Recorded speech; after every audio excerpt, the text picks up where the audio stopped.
best way to transition from paper to digital. So a couple of major changes. I'll focus on two for now. One is that you can only see one question at a time. And so you want to get used to not being able to see the entire bird's eye view of an entire reading comp passage or an entire game or a 2-page spread of logical reasoning.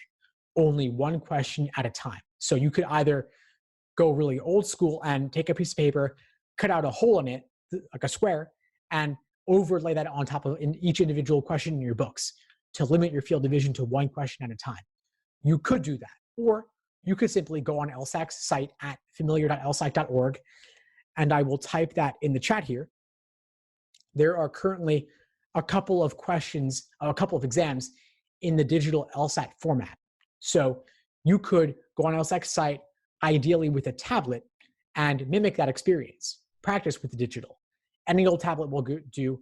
A Samsung, an iPad, an Amazon Fire. Any of those are perfectly fine to study from. It's not very smartphone friendly, so I wouldn't suggest using it on a phone. And a computer doesn't have the touchscreen interactivity.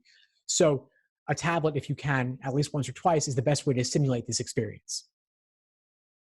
The other thing I'll point out is that you can flag questions on the digital LSAT to come back to later, which is really nice. So I mentioned earlier, logical reasoning.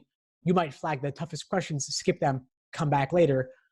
On the digital LSAT, you can flag it, and then a little flag icon will appear on the bottom navigation bar, so you can see at a glance exactly not only what you've completed, but also what you flagged and skipped to come back to at the end. I got a question about prep books to use and resources to use. Well, the best resources, of course, is the actual LSAT exams published by the Law School Admission Council. They are available in books of 10 exams for about $20 each. And I have a list of them on my site. I'll see if I can pull up the link for you here. And basically, this is the best prep material you can possibly use. A lot of other books will use fake LSAT questions or contain mistakes in terms of being unrealistic or contain typos of some kind. You definitely don't want to use those.